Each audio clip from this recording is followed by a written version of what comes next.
আমার একটা বন্ধু ছিল জিতু। ও আমাকে প্রথমবার ফেসবুক আইডি খোলা শেখাচ্ছিল। এবার কি করব? এবার প্রথমে তোর নামটা লেখ আর জন্ম তারিখটা দে। আরে কি লিখছিস? কেন আমার নাম? আরে পাগল, নিজের আসল নাম লিখলে পাড়ার লোক খারাপ ভাববে না? ও, তাহলে কি নাম দেব? তাহলে এক কাজ কর, তোর আইডির নাম দে ব্রোকেন হার্ট। আরে এটা তো তোর আইডির নাম ব্রোকেন হার্ট, আমি কিভাবে দেব? ঠিক আছে, তাহলে তুই তোর ইচ্ছা মতোই নাম দে। পেয়েছি, আমার আইডির নাম দেবো ব্যর্থ বালক। এটা আবার কেমন নাম? ও তুই বুঝবি না, স্যার বাদ দে। ঠিক আছে, তুই তোর যা ইচ্ছা খুশি দে।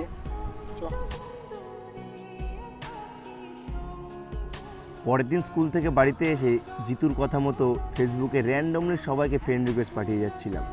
কিছুক্ষণ পর দেখলাম একটা মেয়ে আমার ফ্রেন্ড রিকোয়েস্ট অ্যাকসেপ্ট করেছে। আমি আর কোনো কিছু না ভেবে একটা এসএমএসও করে দিলাম, হাই। ঠিক 2 মিনিট পর ওপাশ থেকে রিপ্লাই আসলো, বাই। তুমি কি আমাকে ইনসাল্ট করলা? রিপ্লাই তো করো। কি রিপ্লাই করব? কোথায় থাকো তুমি? বাই, পরে কথা হবে।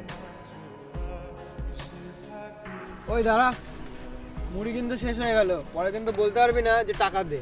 আরে রাখ তো তোর মুড়ি তুই খা। হ্যাঁ, এমন করছিস কেন তুই? একটা ডাল মে কুছ কালা হ্যায়, কি হয়েছে বল? আরে ভাই, কালকে প্রথম ফেসবুকে একটা মেয়ে আমার ফ্রেন্ড রিকোয়েস্ট অ্যাকসেপ্ট করলো। Fake ID. আরে ফেক আইডি কেন হবে, অরিজিনাল আইডি। এর আগে 3 মাস একটা মেয়ের সাথে চ্যাট করেছি, রিচার্জ করে দিতে বলে রিচার্জও করে দিয়েছি বাবার টাকা চুরি করে। তারপর? তারপর কি, ওটা আমাদের ক্লাসের দেবজিতের ফেক আইডি ছিল। আমি শিওর তোরটাও ফেক আইডি। আরে ধুর, কি বলিস? বিশ্বাস না হলে নাম্বারটা চেয়ে দেখিস, জীবনে দেবে না।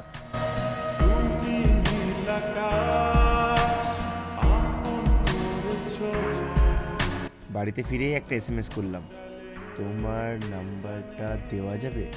রিপ্লাই আসলো ঠিক 20 মিনিট পর। সরি, অচেনা কাউকে আমি আমার নাম্বার দিই। বুঝতে পেরেছি, এটা তোমার ফেক আইডি। ফেক আইডি মানে? রিপ্লাই দেব না এখন। ওই হ্যালো, রিপ্লাই করো না কেন? দেখো আমার কিন্তু মাথা গরম হয়ে যাচ্ছে, ভালো হবে না কিন্তু। তোমার নাম্বার দাও, আমি কল করছি। এই নাও।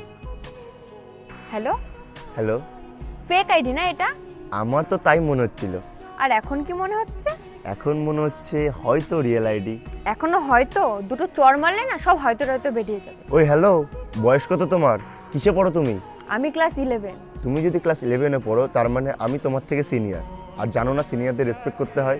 সরি, আমিও তো সিনিয়র টিনিয়র মানি না। যে আমাকে রেসপেক্ট করবে আমিও তাকে রেসপেক্ট করব। আচ্ছা এসব বাদ দাও, তোমার নামটা তো জানাই হলো না। আমার নাম অন্বেষা। অন্বেষা? একটা কথা বলবো, তোমার নামটা এত কঠিন কেন? আচ্ছা, আমার নাম যদি কঠিন হয় তাহলে তুমি একটা নাম দিয়ে দাও। তোমাকে আজকে থেকে আমি অনু বলে ডাকবো। অনু, নামটা কিন্তু অনেক কিউট আছে। এরপর থেকে প্রায় প্রতিদিনই আমাদের কথা হতো। আমাদের সম্পর্কটা আরও গভীর হওয়া শুরু করলো। আমরা দুজন খুব ভালো ফ্রেন্ড হয়ে গেলাম। ফ্রেন্ড বললে ভুল হবে, ফ্রেন্ডের থেকেও বেশি কিছু। কিন্তু একদিন বিকালে হঠাৎ করে অনু কল ধরছিল না। ওই দিন যে কী টেনশন হচ্ছিল ভাই, মনে হচ্ছিল ওর সাথে কথা না বললে আমার দম বন্ধ হয়ে আসছে। আর পরদিন বিকালে অনুরই কল আসলো। হ্যালো অনু, তুমি ঠিক আছো তো? তোমার কিছু হয়নি তো? না, কি হবে আমার? তোমাকে কালকে সারাদিন কতবার ফোন করলাম, তোমার ফোন বন্ধ ছিল, একবার তো ফোনও করলে না। কেন, প্রত্যেকদিন যে কল করতেই হবে তার কোনো মানে আছে নাকি? এভাবে কথা বলছো কেন?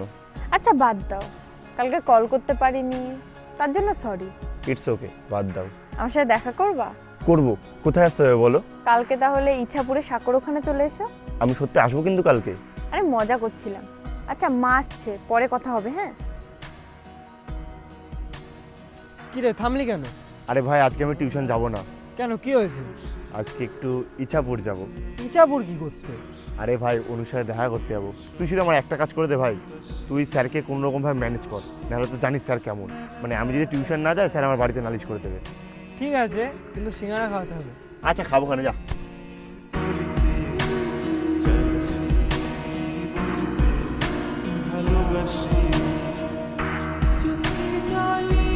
দাদা বলছি, তুমি কি এখানকার? হ্যাঁ, কোনো সমস্যা হয়েছে নাকি? না, তেমন কোনো সমস্যা না, বলছি ওই ইচ্ছাপুরের সাঁকো রাস্তাটা কোন দিকে একটু বলতে পারবে? ওই দিকটাতে। ও আচ্ছা, থ্যাংক ইউ। অনুকে আমি প্রথমবার দেখলাম। ও এতটা সুন্দর হবে আমি কোনোদিন কল্পনাও করিনি। অনু,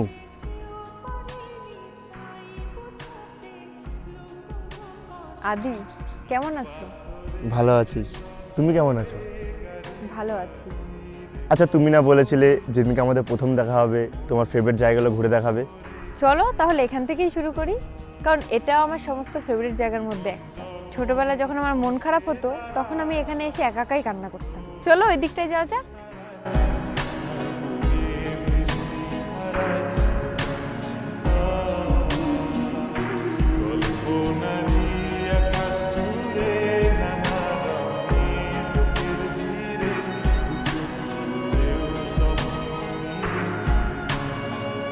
আমি প্রথমে ভেবেছিলাম তুমি মজা করছো, তুমি যে সত্যি আসবে আমি ভাবিইনি।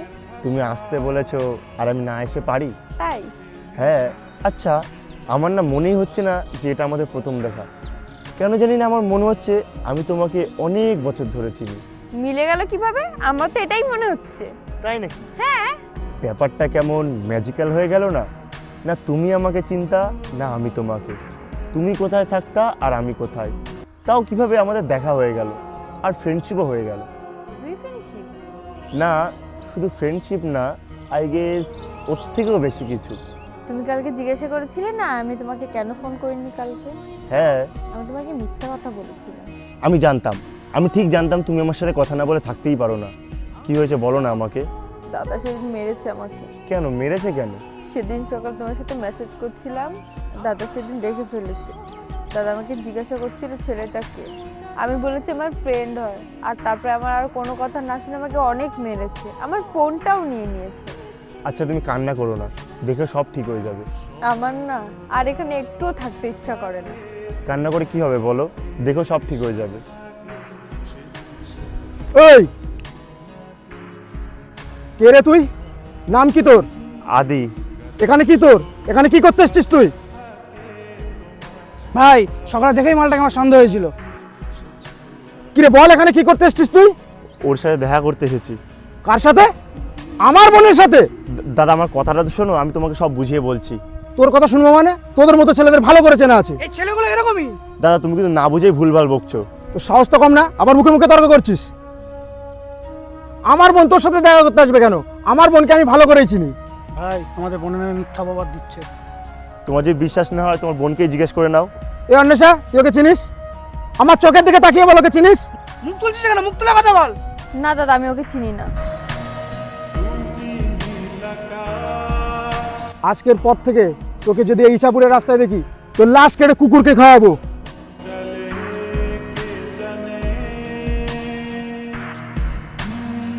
সেদিন খুব কষ্ট পেয়েছিলাম। এক মুহূর্তেই ও আমাকে চিনতে অস্বীকার করে ফেললো। সেই মুহূর্তে আমার মনে হয়েছিল পৃথিবীতে আসলে ভালোবাসা বলে কিছু নেই। পরের দিন থেকে আবার ওনাকে কল করা শুরু করলাম। 1 দিন, 2 দিন, 5 দিন, 10 দিন, কিন্তু অনুর ফোন অফ। জিতুকে নিয়ে ইছাপুরের সাঁকর রাস্তাতেও গেলাম, কিন্তু গিয়ে জানতে পারলাম ওরা ওখান থেকে চলে গেছে। কোথায় গেছে কেউ জানে না।